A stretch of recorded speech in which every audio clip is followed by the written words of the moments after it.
Welcome to Our Power is Within, a weekly podcast to inspire you to take your power back and realize that you are the healer that you have been looking for all along. We are all capable of healing in mind, in body, and in soul. I'm your host, Yasmin. This episode is brought to you by Primal Trust Academy and Community, created by my dear friend, Dr. Kathleen King, who has been featured on the podcast 4 times now. Primal Trust is not just a do-it-yourself program. It is an online community and your one-stop shop for all things related to brain retraining, nervous system regulation, and somatic practices for those with trauma and chronic illness conditions. It is growing quickly as one of the largest worldwide online healing communities, and it is co-led by Dr. Kathleen King herself, as well as other Primal Trust graduates. In addition to the main programs, Level 1 Regulate and Level 2 Primal Trust Mentorship, you have daily form support, peer-led study and support groups, and a variety of daily live classes to help support your healing. Couple classes, to name a few examples, are the somatic movement classes or the functional neurology class. To learn more, check out the links in the show notes and use the code OPIW to save 5% off your first month and sign up today. Our guest today is Yasmin. She has a really powerful recovery story, and she is here to share it with us today. We deep dive into her journey all the way back to childhood and what may have led to the development of her chronic illnesses. She shares with us what worked and didn't work for her and why. We talk about the lessons she learned along the way, the struggles she overcame, and so much more. We also learn about what's next for her and what her future plans are now that she's feeling so much better. So please enjoy. Yasmin, thank you so much for being here with me today. I'm so happy to be here. Thank you for inviting me onto your wonderful podcast. Yeah, absolutely. I know we've been in communication for a while now and waiting for this lovely chat we're about to have. And for anyone who's listening, we just went through like an hour of technical difficulties to make this happen. So here we are. And we did. Okay. So Yasmin, if you've ever listened to any of my recovery story episodes, I don't like to spend a ton of time talking about symptoms. But what I do like to do is start with a little overview, like a very brief overview of what you have healed from, because as I often say, there's people who are listening, they're looking for specific people who've healed from specific things that they resonate with or that they've also suffered through, because I think that we tend to find most hope when we hear, oh, I have this and they have that and they don't have it anymore. So could you kind of just go with that for now and just share with us like a really brief overview of what you've been healing from and or have healed from? Yeah, so I originally had a diagnosis of CFS ME, but with that, I had a lot of chronic pain develop later on in my journey of having CFS ME. So I don't tend to like to associate myself with a diagnosis per se, but for the purposes of this, I think it's helpful, like you say, to give people a bit of background about what diagnosis I've actually been dealing with. And I wasn't diagnosed with anything like fibromyalgia, but I did have a lot of extensive pain associated with the ME/CFS. And the chronic pain is the thing that I have healed completely. And I'm just so overjoyed that I've completely healed that. And the fatigue symptoms are still a little bit lingering, but it has improved drastically from being completely bedbound to now 3 years later being able to live a full life. So I'm just so happy to share my journey with people and to give a little bit of hope to other people if they're bedbound now or are in the process of improving from bedbound and are riddled with chronic pain, that there is hope. It is completely possible to heal, and don't give up on yourself. Fantastic. Thank you so much. So I wanted to then kind of get into talking about where you're at today, looking back on your life. What do you now understand to be part of the cause in terms of what developed your chronic illness in regards to like your childhood trauma?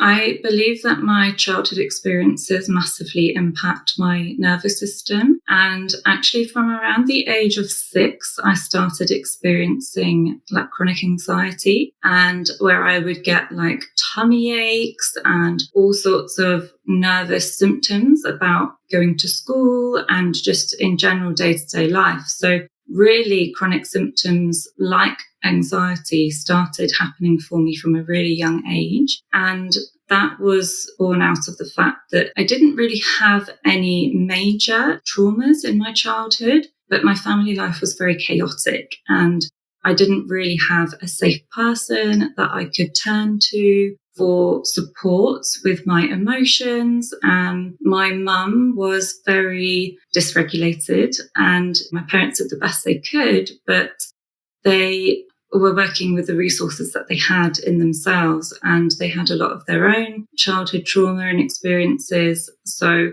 I'm having quite an absent dad. He was working all the time and stuff, so he was quite avoidant. And then having my mother, who was just severely dysregulated a lot of the time, and the roles were almost reversed. So I was often tending to her needs and looking after her instead of it being the other way around. So I never really had a caregiver to show me what true regulation looked like. So I believe that I spent most of my childhood and early adulthood in a chronic fight or flight stress response.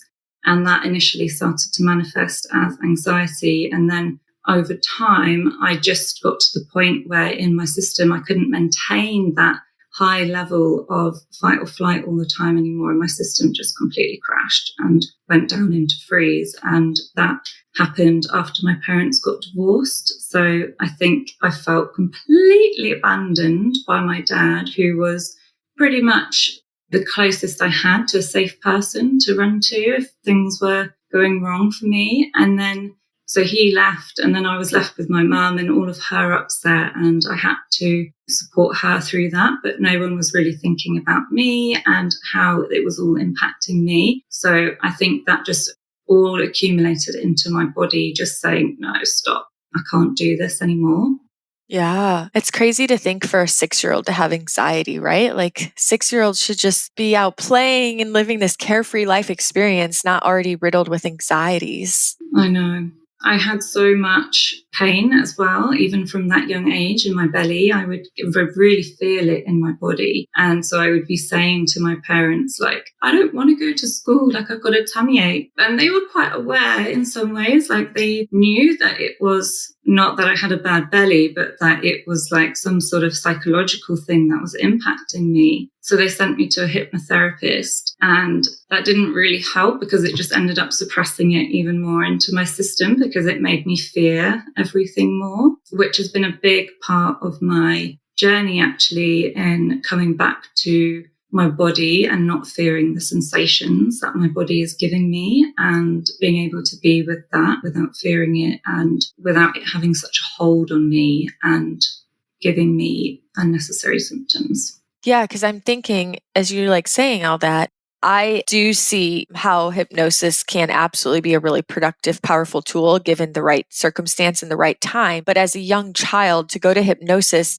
I don't see how it can resolve something when the environment hasn't shifted, right? So maybe it could resolve something like from some past experience, like it could shift something. But if you're still growing up in this chaotic environment that's dysregulating, then you're just going to default right back. So I don't see how that could create the lasting impact or result that one would be looking for, unless you did the hypnosis and that they also changed the entire environment that caused the distress to begin with. Yeah, right, because my parents were still acting the same. They did that classic thing of, okay, what can we do for her rather than looking at themselves and what they could change themselves to help me. And I think when you're that young, your brain is still developing and you're not necessarily able to respond so well to things like hypnosis at such a young age. I think that's quite difficult when you don't yet have your full mental, emotional capabilities on board.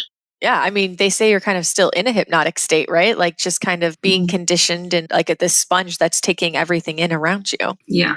Very interesting. Okay, so I feel like that story is a story that a lot of people will probably be able to relate to, right? I remember there was this point in my journey where I felt like there was just so much going on physically, and I felt so on edge that I thought, God, what happened to me as a child? Like, is there something big that I just don't remember? And then the more I dived into all this self-healing and this work and inner child stuff and looking at my childhood, it became so clear that it wasn't about the big thing. And we hear this all the time. It doesn't have to be the big T trauma. It really is this culmination of all these little things. And just like you said, growing up in an environment that you had nowhere to feel safe, no one to feel safe with, like that over years and years and years can create a massive impact. And like you said, you just ran off steam in this fight or flight state for so long until your body just said, no, can't do it anymore. And it just down into freeze, which is such a common experience that so many people have in the chronic illness community.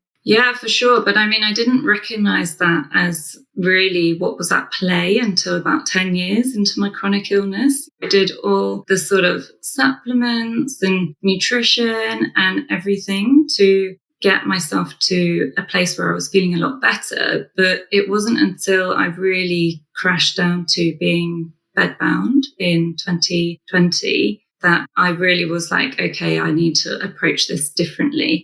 And even then, I still tried to go into detox protocols, and I convinced myself in my mind that I needed to detox all these toxins and pathogens out of my system in order to recover. But I couldn't tolerate them because my nervous system was so dysregulated that I was just adding another stressor to my body that it just didn't need. And so I think people can become quite resistant to doing the inner work because it requires a lot from you, right? Like it's not something that's easy to do. Like it's much easier to just pop a pill and be on your way and say, oh, I hope that this is going to help me to feel better. But actually to take a step back and look at your life and look at your past and what wasn't so good in your life and to actually go towards your uncomfortable sensations and feelings, that takes a lot of courage and a lot of grit and determination. And I think a lot of people can relate that it's not necessarily always the first thing that they run to when they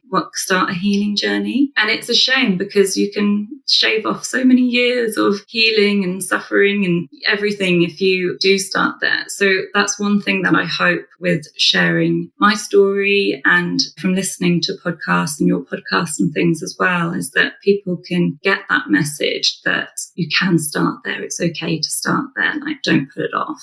Yeah, absolutely. Okay, so I'm curious, when you bring up things like detox protocols or supplements and all this, and you mentioned, and this is a common thing too, like, okay, you're right, that's like a route so many of us take, and sometimes we're like getting sicker. And as you said, because the nervous system is so dysregulated that you're not actually in this state of health to be able to benefit from these protocols. They're more taxing to the system. But through the journey that you've been on, and as you've done some of the deeper healing work in the mind-body realm and you've regulated your nervous system, did you ever actually find a need to go back to some of those tools, like the physical tools? Or did you find that you felt so good that you actually realized now your body was healing on its own and didn't need that stuff? Yeah, so I think with everything with healing, I think everything is a balance, right? So I think my personal view is that your nervous system or your autonomic nervous system, it affects all the automatic processes in your body. And so it's incredibly important to get that on board, because if you don't have that functioning well, then everything else you try to do just isn't going to be as effective or really work at all. But once you do have that on board, then the other things that might also help you can also come into play and be a bit more effective, and you're not as necessarily so sensitive to them anymore because you've got more regulation on board in your system. But what I like to work with mostly is working with the foundations, so supporting your body in its own ability to heal. So getting a good night's sleep, eating a nutrient-dense meal, just getting all the inputs in place that your body needs to feel its best. Because, yeah, you can regulate your nervous system loads, but if you're just eating junk food, then you're not going to feel that great ultimately. So I think all of these things are really important. And then if you do get to a point where you just need that little bit extra to get you over the hump of healing, then actually doing a few detox protocols or a few supplements can be helpful. But it really should be the last thing, because so much healing can happen without it. And I really don't think it's something you should jump straight into. But things like Lyme and things like that, they can attack your central nervous system. And if the trauma that is in your body has allowed them to proliferate, then sometimes you do need that little bit of extra support to just get that to come down. And you can't outregulate yourself from that. Or, for example, amalgam fillings that have mercury in them, like that's going to be impacting your body. It might be helpful to get them removed, for example. So I think a balance between the two is really important, but always to start with the nervous system, because if you don't, then everything else is going to be pretty futile. Right. Now, speaking of building capacity in the nervous system, what ways did you find how you were able to do this for yourself? Yeah, it's a great question, actually, because a lot of practices I tried really didn't work for me. And so I think I did 4 different nervous system healing programs. And in all of them, lots of people got great success with them, right? And it's not like I didn't get any success from them at all, but not in the way that I was looking for or hoping for it. It always felt like something was kind of missing. And so I think that just speaks to how individual people's systems are. Like, some people respond to some practices better than others, and everyone has their own unique makeup, their own unique past experiences and everything. So just to say quickly is that if you don't feel like it's working for you, if you feel like something is missing, then it probably is. And just to keep looking until you find what really resonates with you. And when you find what really works for you, the healing will be quick. It will happen quickly, much quicker than you might ever think or dream is possible. So for me, I found that doing a lot of brain retraining was kind of sending me around in circles, and it was suppressing that survival energy that I had in my system further down, and it wasn't allowing it to come up and out. And so that created more anxiety and more fear about my symptoms, and that was ultimately more unhelpful. And it actually made me worse at one point as well. Whereas when I did more somatic-based practices, where I went towards the feeling and I was gradually able to titrate and build up through something called pendulation, where you access something like a resourced state. So if I notice my connection with my body on the chair below me, also tuning into maybe an unsettled feeling I have in my belly, then I'm able to find safety whilst being with what is going on for me, with the uncomfortable sensations, and gradually doing that more and more every single day and learning to be with that without fearing it was the most critical thing I did in my healing in order to see progress. And it sounds so simple. It sounds like it's too simple for it to have much of an effect, but really the beauty of it is in its simplicity. Does that make sense? It does, absolutely. And so it sounds like you did some somatic experiencing work. Yeah, for sure. Somatic experiencing, somatic touch work, and Feldenkrais, those 3 different modalities were the things that had the biggest impact for me. Did you end up doing this with a coach or in a program, or just totally on your own through your own research? So I did Irene Lyon Body Smart Mind program. And yeah, there's numerous practices in that program that you can use to work in this way. And she actually uses all 3. So somatic experiencing, somatic practice, the touch work, and Feldenkrais. She combines all 3 in all of her, she calls them neurosensory exercises. And in those, you just kind of follow along to the audio recordings. They're not really meditations because they're very somatic in nature, but you listen to it as if you would, like a guided meditation. Okay, very cool. Was this the 4th program you did, or was this the 5th program after the other 4 that didn't work? This was the 4th one, yeah. Okay, all right.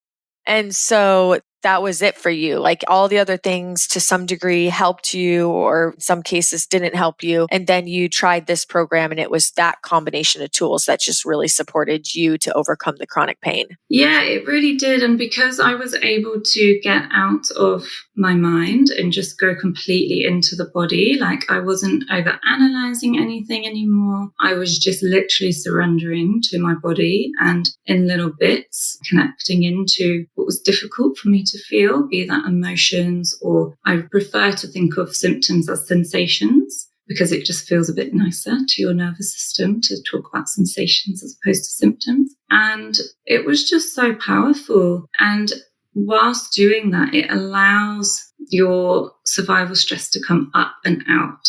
So all of that anxiety that was bubbling underneath the surface, that was there behind the freeze that I had been experiencing with my fatigue, it was able to come up and out in little bits. And this allowed me to get a lot more flow and space in my system again, and allowed my energy to start flowing. And I started to get a lot more energy, and the fatigue started to lift. And I can go more into detail about a really potent experience I had with using the Feldenkrais work to completely heal the chronic pain after one exercise. It was insane.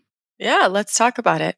Okay, so Feldenkrais is something that I wasn't aware of it before I discovered Irene Lyon's work. And I think people are much more aware of somatic experiencing and what that involves and what that entails. And Feldenkrais is quite different. It works quite differently to other somatic healing methods. So basically, it's around movement. So it's really good for using if you've got limited mobility, or if you've got chronic pain that's limiting your mobility in any way, because it works directly with movement, but it's all really slowed down. So for example, if you take a practice where you're imagining what your body does walking, so you would tune in and you would feel your feet on the ground, and you would then think in your mind, what would your body need to do in order to take a step? And you would be imagining yourself doing it before you take the step. And then when you do it really slowly, and you're connecting in with how you feel in your body, like if any difficult sensations are coming up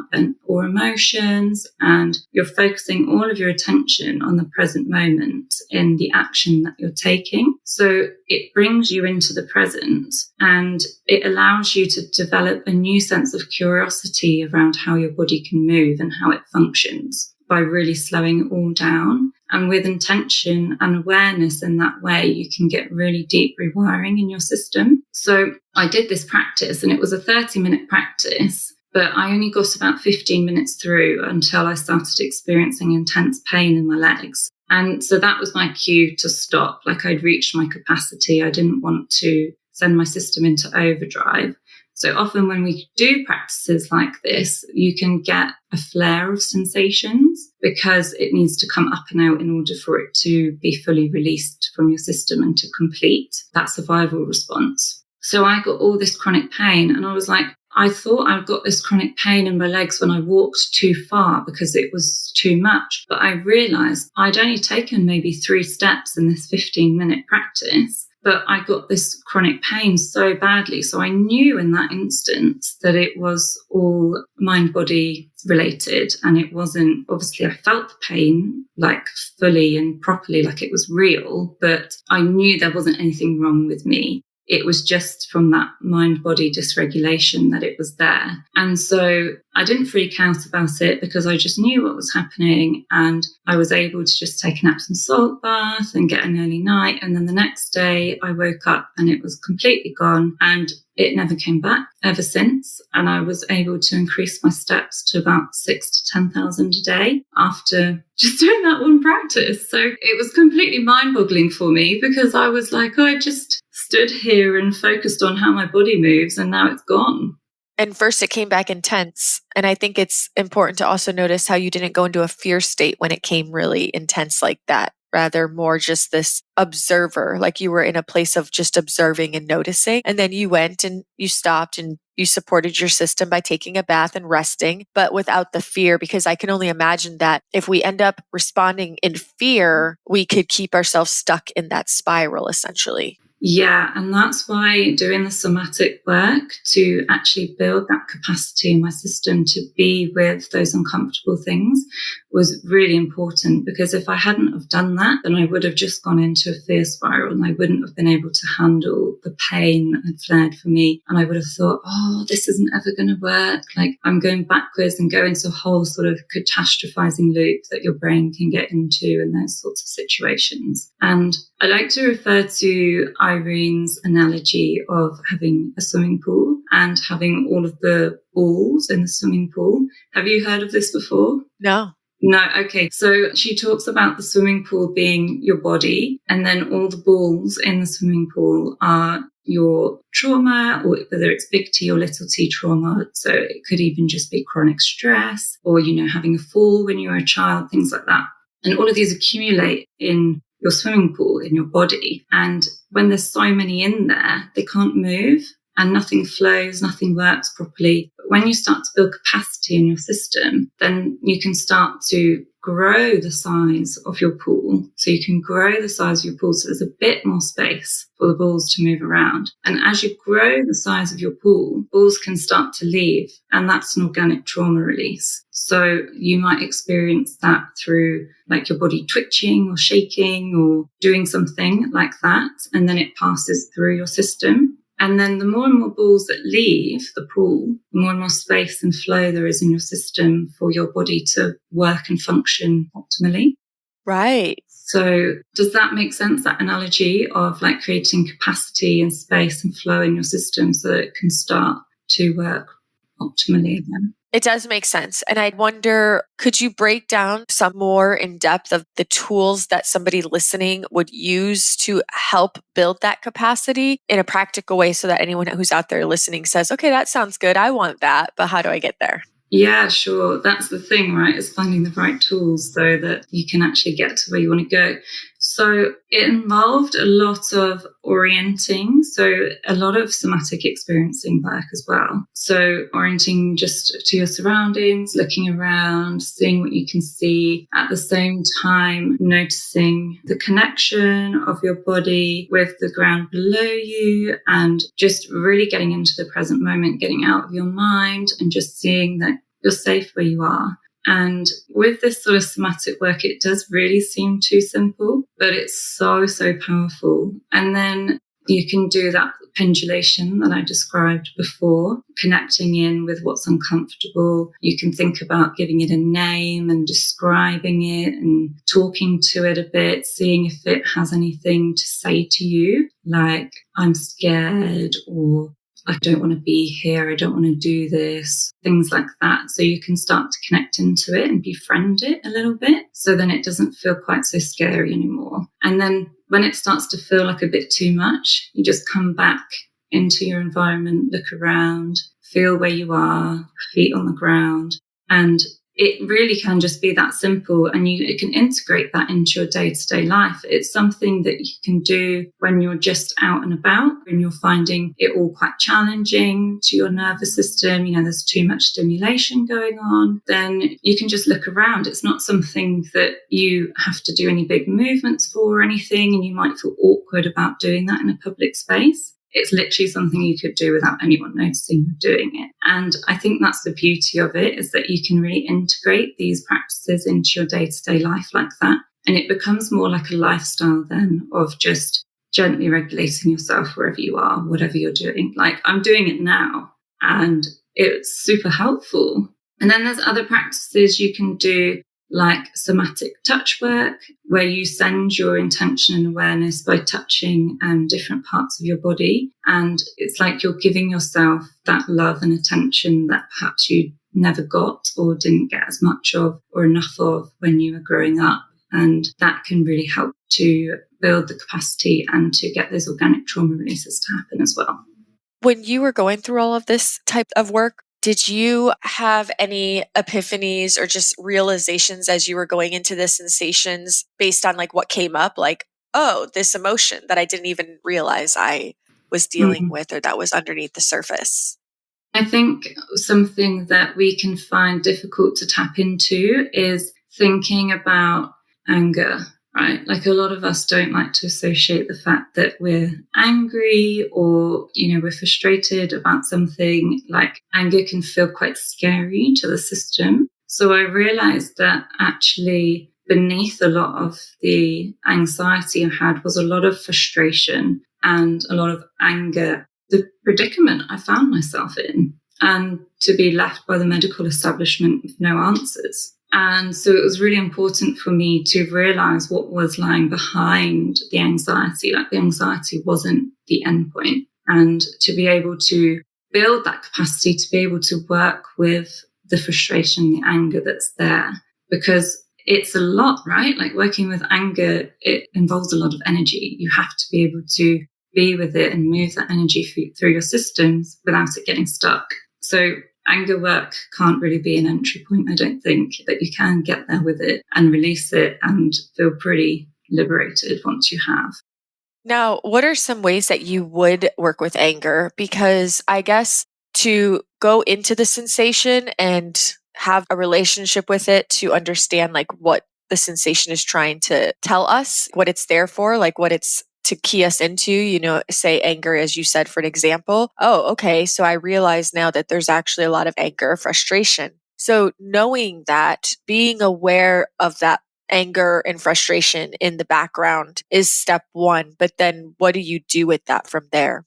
Yeah, so I like to work with it somatically. And so thinking about, okay, like, how is this feeling in my body, connecting into how the emotion feels in the body? Like, where is it being stored in the body? And is there any way the body wants to move in order to kind of like get that energy out of the system? So some people like to talk about just hitting pillows and things, but I don't think that's really going to be that effective unless you're connecting into how your body feels whilst you're doing it. Often that can involve slowing it down or lifting your arms up really slowly and imagining like what you would do. Like if you're going to punch someone in the face, for example, this is called annihilation work. And it sounds like horrible, right? Because you're imagining like you're punching someone in the face, which obviously we wouldn't want to do in real life. But if you can just imagine it and complete the action somatically and complete it slowly whilst connecting into how your body feels whilst you're doing it, then you can get that anger out of your system and process it without having to do something destructive and get yourself into a bad situation like a fight or something which you obviously don't want to be in. But we need to get this anger up and out. Otherwise, it's just going to build up in our systems and create a lot of dysregulation. So you're actually working with slowing it down to release it rather than just moving fast or shaking it out or something. Yeah, I find with somatic work going slowly, it's hard to do, especially with something as energetic as anger, like because there is so much energy behind anger. The temptation is to want to do it really fast. But when you slow things down, you can really connect into how it feels in your body in a much deeper way than you can when you're doing something really, really quickly. Right. And you learned all this in Irene's program. Yeah, that came from Irene's program too, yeah. Yeah. And did you do this? Like, did you ever have her give you one-on-one sessions or did you work with a lot of this just on your own? No, I worked with it all on my own. I haven't had a one-on-one session with a practitioner. I think you can do a lot of healing on your own. I think the co-regulation can come from the guided audios to guide you through it so you don't feel so alone and you've got that soothing voice there in the background and it kind of helps to keep you on track. So I guess it's kind of like having a practitioner there with you, but you don't have them like physically there with you. I think people's systems can work differently. Like some people might need to work a bit more one-on-one with a practitioner to get the same results, but some people don't find it so safe to be working one-on-one with someone, and they might actually find more safety just doing it on their own in their own space without fearing someone judging them, which a practitioner wouldn't do anyway, but that fear can still be there for people. I think that's something I relate to as well, is that just having my own space to do it when it feels right for me, not like the scheduled 1 hour slot of like with a practitioner needing to make the most out of the time and feeling extrally vulnerable with them. Yeah. So you actually learned then, like, oh, you're feeling anger, and you learned how to actually express it in a slow, mindful way. Yeah. That is so cool. Now, was there ever a point that you found value as far as to allow this survival stress to come out and release? Did you ever find value in doing, because I'm pretty sure, like, I follow her online, and I'm pretty sure she does something where she teaches almost like where you do this shaking. I can't think of what it's called, but where you actually can create like this kind of trembling or shaking in your body to release energy. Do you know what I'm talking about? Yeah, so I guess that just comes up a bit more organically when you're doing any of the practices. So that can be the trauma release. And I've experienced that for up to 30 minutes, my arms trembling or my legs or whatever. And I could imagine it could feel scary if you didn't know what was going on. But it's not something that you're making your body do. It's just something that is happening as a response to the practice that you're doing. So if you have built the capacity to be with it, then you can allow it to happen and complete and to come out. And on the other side of it, you can feel so much better, like have so much more energy in your system. It's really quite amazing. That's awesome. Okay. So we've been talking a lot about how you've been using like the somatics specifically as a tool for healing the chronic pain and getting your nervous system capacity built up. But I know that you also had some other huge wins. And so I'd love for you to touch base and talk about the ways that you desensitized yourself from mold sensitivities, for example. Yeah, that was huge for me in my healing as well, actually, because I got myself so convinced that I was riddled with mycotoxins and I had mold illness. I had all the lab results. I had all the tests that I was living in a moldy house, that I had all of these mycotoxins in my system that matched up with all my symptoms. And so I was utterly convinced and petrified of the environment that I was living in. And I was utterly convinced that I needed to move out of that environment and I needed to avoid mold and I needed to detox from it in order to recover and heal. And I did move out of mold because I had got myself so dysregulated in that environment that it just didn't feel safe for me at all. So part of it was leaving because no matter how much rewiring I did on my system, I couldn't feel safe. Now, some people can get to that point and they can heal whilst they're still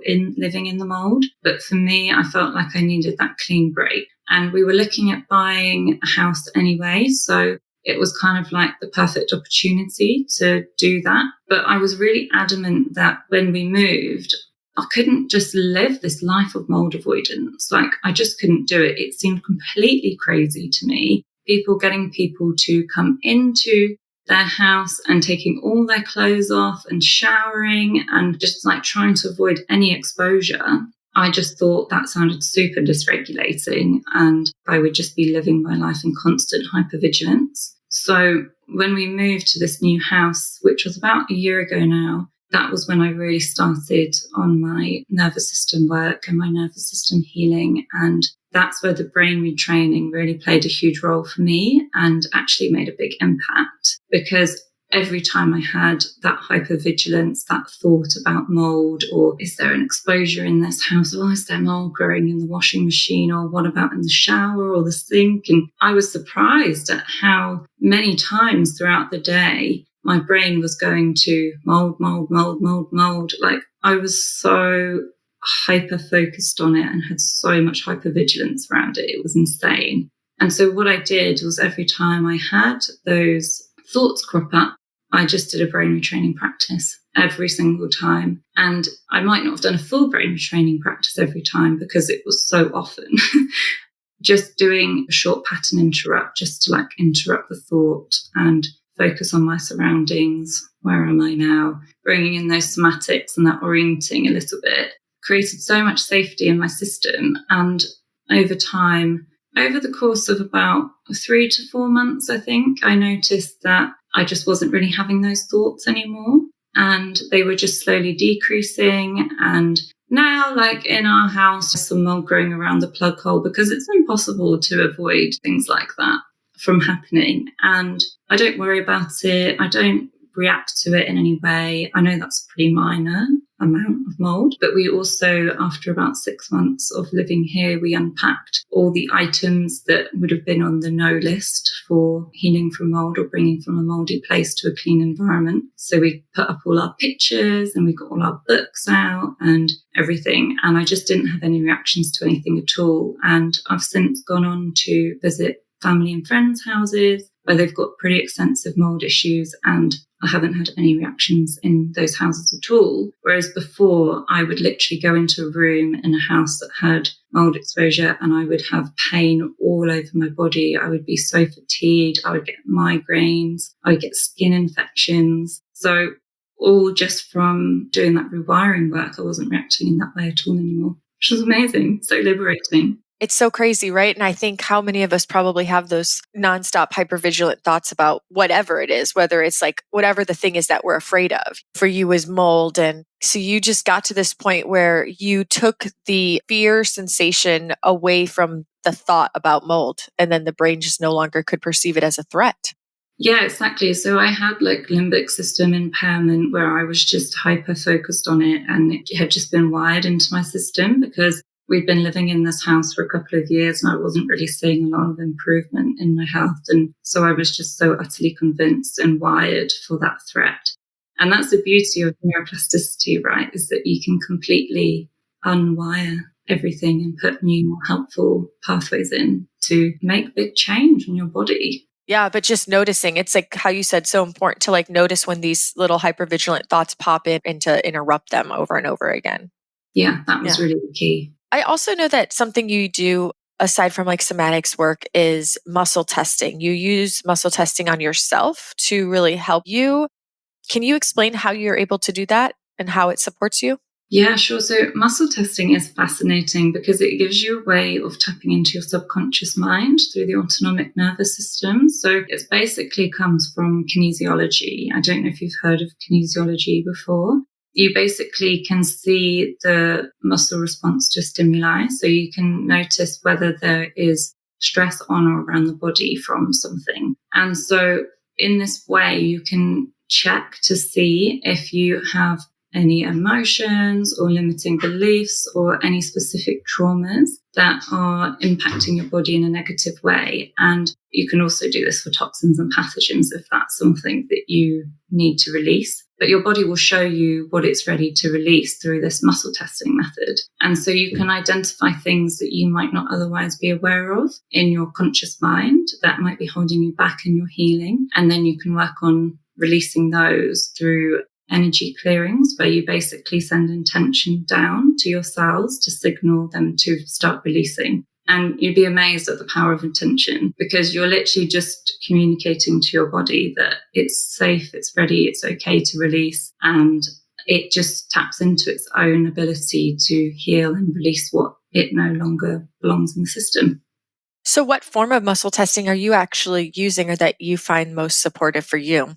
So I use a pendulum. So I don't actually have it with me right now to show you. It's like a little necklace that swings from side to side. So it responds to twitches in the finger, essentially, in response to any stimulus that you want to find answers on. So you can have like clearing lists where you can find out what emotions are there stored that need to be released. And then when you hover it over an emotion, like written on a piece of paper, then it can say yes or no, and it swings in a certain direction. Wow, I never thought of using it in that way, like writing things down on paper and then using it over it. Yeah, because people can use it with supplements and stuff, but it's like the writing is enough, it has an energetic imprint in the writing, so it will pick up on it. Interesting. And you find that this is usually really effective, like accurate? Oh, yeah, super accurate. I think it takes practice and you need a proper framework to work with. And this is something that I've been trained in now as well, so I can do it on other people. But with a bit of practice, that it can become pretty easy and pretty straightforward just to see what the answers are and really unblock, like discover blocks to your healing that you might not have otherwise discovered. And then to be able to release them and let them go and just feel all the wonderful benefits from it. Because after I've done clearings on myself like this, my hair stopped falling out. Like I had all hypothyroid symptoms and my hair was really falling out. And after I did these clearings on myself, it just completely stopped. Now, what are you referring to when you say you do a clearing on yourself? So you combine intention and then you also use the magnetic energy over your meridian line. So you just move the magnet over your meridian line to help access your energetic body and to clear what's in your energetic body. And that can lead to a physical detox as well. And you know it works because you feel it working on your system. And you might feel tired whilst your body's processing, or you might feel really thirsty, or you might feel emotional. You might feel some of the emotions sort of like passing through your system. Is this like the emotion code? Yes, very similar to that, yeah. Oh, okay. So you actually have like a magnet and you do this energy clearing with a magnet over your meridian lines. Yeah. With an intention to release like a specific emotion that you discover through the muscle testing. Yeah, exactly. Very cool. That's awesome. All right. I'm going to ask you one more question about like kind of the healing journey and just your insights from what you've learned through this. You use a lot of visualizations to manifest your dream life. Let's talk about that. Oh, yeah. So I love the power of visualization. I think it's so powerful when it's used in the right way. Like I used the pattern interrupt and those sort of things on the mold sensitivity. And the somatics was really important for releasing and working with the stored trauma. But the visualization is so powerful, I found, for bringing into your life what you really want and to actually be able to get over barriers to achieving that. So I would use visualization combined with like a somatic anchor and this was actually something I got from CFS school, which I really love. So I would visualize things that I found difficult and that I really wanted to be able to do again, like driving, for example. I had so much fear and a block to driving, but I just visualized over and over and over again being able to drive and how I would feel whilst I was driving and like how that would feel in my body. So if I would feel happy and if I would have, say, like some warmth in my chest and really tapping into the senses around how that would feel. And my somatic anchor is just holding this point here between my little finger and just holding that there whilst I was visualizing. And so whenever I would need to just tap into that state again, I could just hold that point and it would all come flooding back to me and it would give me a sense of safety in the moment. So I found visualization like that really great for increasing activity. So like for increasing walking and things like that as well. But I also used, have you heard of Envol app?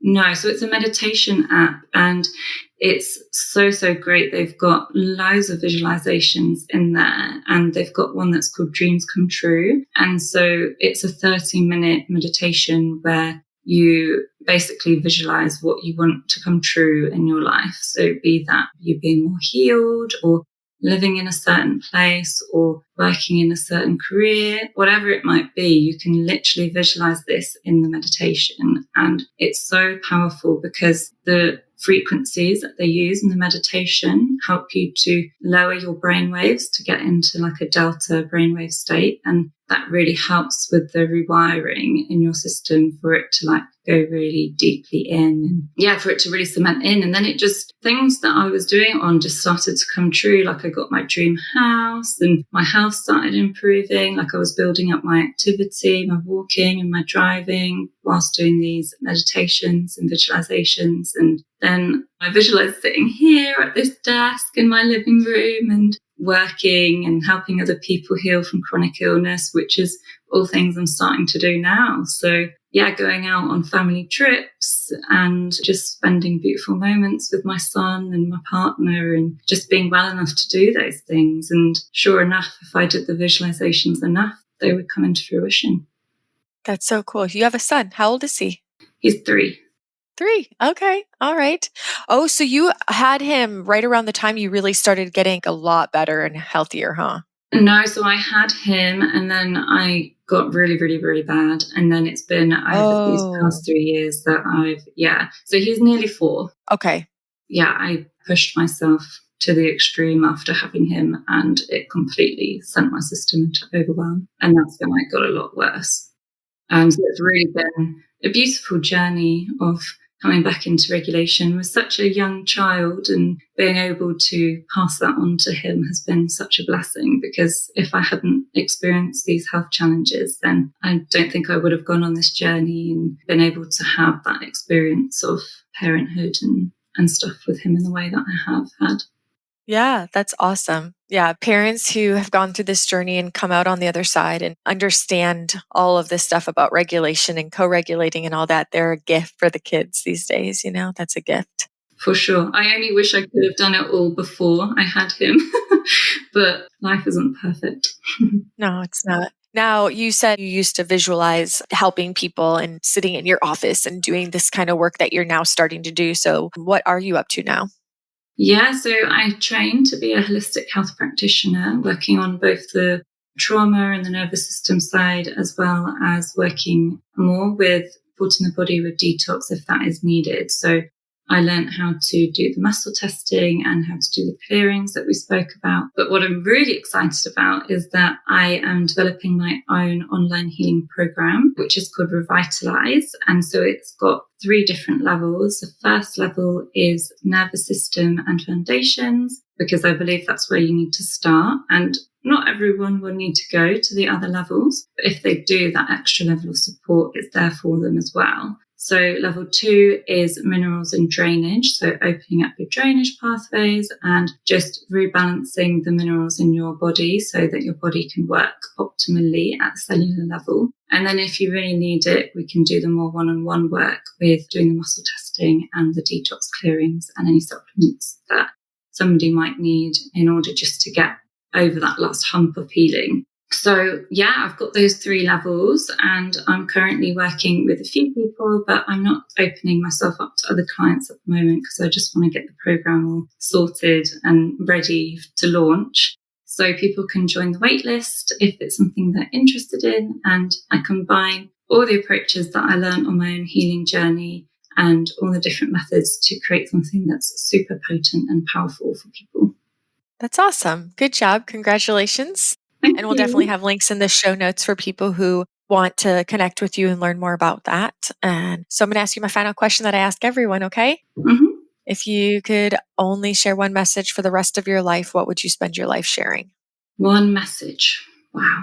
That's a difficult one, right? Because there's loads that you can say when you've been on such a deep healing journey. But the one message I think would be is just to trust yourself, to know that healing is possible for you, that just never to give up. Like if it feels like it's not happening, just keep going and keep going and keep going, because healing is reserved for the people who never give up, for the people who keep showing up for themselves day in, day out. And the healing happens in the little consistent actions you take every single day, as opposed to anything big and grandiose that is a one-off. It really happens in the small day-to-day ways that you show up for yourself and look after yourself. Thank you so much. And thank you for being here and sharing your story and your wisdom and everything you've kind of gained through this experience. And yeah, I look forward to seeing how everything unfolds as you launch your program. Thank you so much. It's been an absolute honor to be interviewed by you on your podcast. And I look forward to hearing the episode when it comes out. Yay! Yay! Friends, thank you so much for being here with us today. Every episode, my hope is that in some way you are inspired in your journey, or you learn some insightful, new way to support you in your healing. Make sure to give Yasmin a follow for so much free content and valuable support through her Instagram channel. Tune in to the podcast channel on Sunday for the next weekly challenge and join me for some fun. Please share this episode with a friend or on your social media platform and tag me. Help me spread the message that healing is for everyone. And until next time, make this week great.